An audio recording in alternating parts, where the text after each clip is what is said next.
Welcome back to another episode of the Casey Campbell Podcast. Casey Campbell with you, of course. Pleased to be joined by Chad Hepner, the head football coach at Grosse, Pointe South. How are you?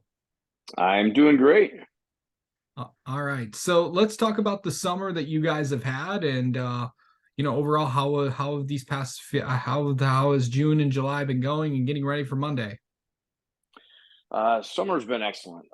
We've spread out a lot of our summer workouts throughout the whole summer, and our participation has been even better than years past. It ends up being a lot with multi-sport athletes. They've got football and basketball and baseball, but we've been able to make great use of our camp date opportunities and flush a lot of things out with our 7-on-7 schedule. And on top of that, our strength and conditioning program has been very well attended. So things leading up to this have been so far so good this summer. Yeah. So let's talk about this for a second. Just going into the year, kind of for people that might not know a lot about your team, talk about how, just kind of recap last year and how it went for you. Well, last year was a very successful season. I mean, overall, we finished the regular season 6-3. We were MAC White champions. We're 5-0 on the MAC White. Beat our crosstown rival Grosse Pointe North 44-14. That's always something that we get excited about. We ended up losing in the first round of the playoffs to De La Salle, who then went on to win Division II state title. So although we got knocked out in the first round, we know it was a formidable opponent that we lost to. So by most measures, it was a great season. Of course, we certainly have higher goals. We want to make a deeper run in the playoffs. We want to continue with our league championships. So there's still goals yet to be achieved, but last year was a success. So let's talk about some of the guys that are going to be returning for you guys this year, and just maybe some guys to watch out for and all that. Excuse me. Well, I'd say starting on offense, we are returning our top offensive lineman, CJ Shervish. He's been a 2-year starter at left tackle, and so we got him, penciled in to just continue and improve on what he's done in the past. He's had a great offseason, so I think he's going to come in, even bigger and stronger than the past. And he's really emerged as one of our best leaders in that senior class. Yeah. We're also excited about the return of our tight end defensive end, Hunter Belanger. He was a starting defensive end for us 2 years ago, but unfortunately missed all of last season with a broken ankle. So getting him back is going to be, tremendous for us. We've got big expectations for him. On the defensive side of the ball, while we are only returning 4 starters, we are returning our 2 starting linebackers who tied for the team lead in tackles last year. They both started last year as sophomores. They're going to be juniors. That's Lex Wilson and Josh Lemansky. So while we do have some other, holes to fill on defense, we feel pretty good about our linebacking core and the experience they bring back going into this year. Yeah. So let's talk about really on defense. Where do you feel like you need to address? What's the secondary looking like for you guys? So we're returning 1 starting corner. He'll be a junior, Noah Hart, and so he's really emerged as an improved player this summer too. So we know what he can do. The 2 safety positions in the other corner are kind of working themselves out. While we bring back 1 player with a little bit of experience.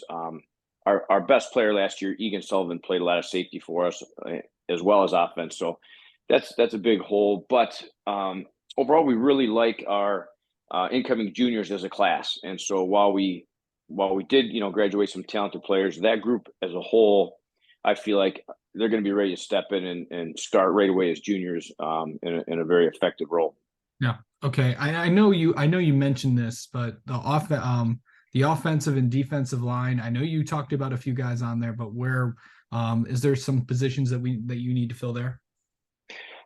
Right now, I think one of the biggest areas we need to improve on is our defensive line from last year. We kind of had a revolving door at defensive tackle, and we had some good play out of our defensive ends.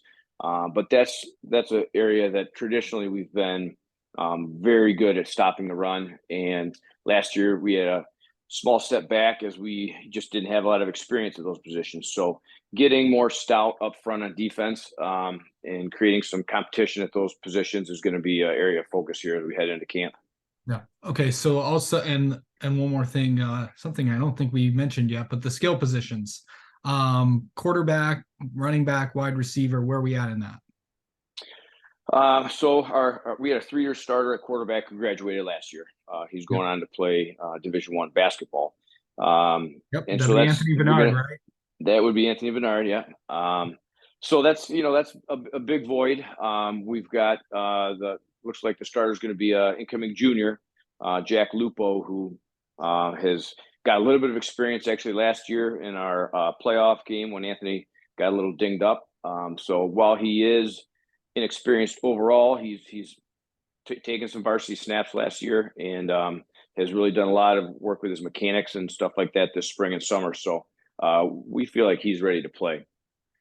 Egan Sullivan was our running back who graduated. He was all first team all stater. So that's another big void. It looks like Joey Michelotti, a senior who played various roles for us last year, is going to be able to step in. So we've got some new players in those roles. So we'll have to see, once the pads go on, where they are as far as their development. We are returning our top slot receiver, Vince Vachon, from last year, who's a great, like I said, slot receiver and brings a lot of speed to our offense. And so we know he's a playmaker we're going to lean on. And then looking at our edge receivers, going to be 2 new guys. The guys that have emerged this summer are Carter Richards. He's Yep. also an excellent basketball player. You might Yep. be familiar with I him was on this on the podcast not too long ago. So good. So yeah, he's really shown quite a bit of improvement over last year. He's got some great ball skills, and we like his height and his length. And then Connor Patty's another one that got some experience last year on defense, but looks like he's fitting right in as an edge receiver for us on offense. yeah. So going into we broke down all the positions and all that stuff. Now let's talk about the schedule. Of course, starting off with at home against Port Huron Northern on the 24th. I'll just go through this real quick. And then August 31st, week 2 at New Baltimore Anchor Bay. September 8th, home against Utica. September 15th, home against Lance Cruz. September 22nd at Roseville. September 29th, home against Utica Ford. October 6th at St. Clair Shores Lakeview. October 13th at Romeo, and then finishing it off home against Grosse Pointe North. Okay, so pretty good schedule. And before we talk about the overall schedule, actually no, let's talk about that, and then I'll ask the follow-up about a rivalry question. Sure. So kind of just talking about like overall, what do you think about the schedule starting it off and just a lot of tough teams in the MAC White? Yeah, we feel like we're in a very competitive conference. We think that it is a tough schedule, but one that is definitely going to prepare us for playoffs. If we can make it through our schedule and get in the playoffs, we feel like we'll be ready for whatever we see as far as that level of competition. We're, a Division II school, so I think about half of those schools are Division I. So we like that from a standpoint that gives us more playoff points if we're able to beat a Division I school. The league is tough. From what I understand and what they're bringing back, I think Roseville is looking like a top contender that we'll have to deal with if we have league champion aspirations, which we do.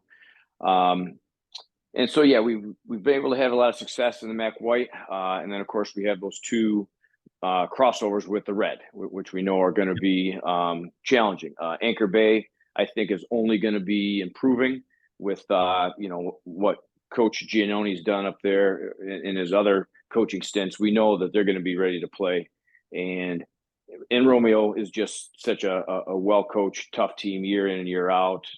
They've got great schemes and hardworking players. So those are 2 we know will be a challenge. But having played in the MAC Red, not last year, but the previous 2 years, I think that gave us a little more confidence and a little bit more experience so that when we do step on the field against those MAC red teams, we feel like we can be competitive and we're not intimidated. Yeah. Okay. So I've covered a lot of rivalries in the past. Different ones. Describe what Grosse Pointe North and South is like. Well, I mean, I think it's one of the best rivalries in the state, if not the top one. Yeah. It's one community. A lot of these kids have grown up playing baseball and with and against each other, and obviously, youth football. So both sides, they know each other well. The kids know each other. The community really gets behind this. It's a big event in the community. There's a barbecue, and it doesn't get much bigger. For us, that's the one. So I've been part of this going all the way back to when I was a player, and playing in that game it's the biggest stage these kids are going to be on. We will get 4,000 or 5,000 people in the stands, and as I tell the players, this is the one that you got to live with, for good or bad. This is the one that sticks with you. So we're not afraid to call that a big game. We're not afraid to say that's one of our main goals every year is to beat North. And so while we won't really worry about that too much until that week comes, we know it's on the schedule, and we know that when it comes, we're going to be ready. Yep. Okay, so I know this past week, a lot of teams have kind of treated it as like it's been treated as a lot of different things. How has this team kind of approached this week? We just have tried to stay with this as our last week of conditioning as far as strength and stuff like that goes. And then because we've been able to do so much in the summer, we feel like the players are going to be ready as far as a stamina, point of view. But our senior leaders, guys that will emerge as captains, have been running workouts every evening, and so that's player led, and it's fun. They get competitive with obstacle courses and relays and stuff like that. And while it certainly is going to add to their conditioning and preparation, we see that as a team building, week two, and I think that's been real successful. They had a good week of those workouts, and then they culminated that yesterday with a pool party at one of the kids' house. So I think that has brought them together and is going to help our team unity this year. Absolutely. Okay, so practice starts Monday. I know you won't be able to do everything that you want to do Monday and Tuesday. You might be able, and you might do some more stuff Wednesday and Thursday, but really you get to do everything on Friday. So I'm talking about the progression of the week for people that might not know. So only helmets on Monday and Tuesday. You get the Right. shells the Wednesday and Thursday. And then Friday, of course, is the first day you can go in full pads before typically, I know some teams like to do some scrimmages and all that, but entering in this week of practice, what do you feel like you want to see out of these next 2 weeks heading into the scrimmage on not this coming Thursday, but the next one? What do you want to see out of your team heading into the scrimmage and heading into that first game? Well, these first couple days with helmets only, we know is going to be not as physical. So we're going to spend a lot of time reviewing schemes and stuff that we've been implementing all summer. And then now that we'll have, we know that every player will be there and we don't lose kids on vacation. Now we can really start to implement special teams and things like that. So once the shoulder pads go on Wednesday, we could start hitting. We're not going to go to the ground. It won't be full go, but we don't do all that much full tackling to the ground anyway during the regular season. So those first couple days, Wednesday and Thursday, we'll get to see which players want to get after it and who's going to go seek contact and not shy away. So I think that's when we'll start to learn some more about our players. Friday with the full pads, as this week goes on, it's easier to do more things on offense when you're just running plays against bags and stuff like that. So kind of as this week goes on, we'll go from more of an offensive emphasis at the beginning of the week to a little bit more defense at the end of the week when, we really can tackle on Friday. And even when we go full pads, we won't do a whole lot of full live reps until Saturday. And on Saturday, we do our blue gold game, which is a full inter squad scrimmage. We'll divide the team up into either two teams or sometimes we might just do offense against defense. And we will bring officials in, and we'll have a barbecue for the parents and the players, and so that ends up being a real good day for the whole football community, all three levels, our freshmen, our JV, and our varsity. And so that is kind of the first time that we'll tackle the ground. We'll go in live situations, and also that's the first time that we really get some good film to review and see for player evaluation, stuff like that. So that's kind of the first week. And then, that next week is still kind of a grind with our 2-a-day practices. But as we get closer to that 4-way scrimmage, we get more and more excited about hitting some opposition, hitting some other people.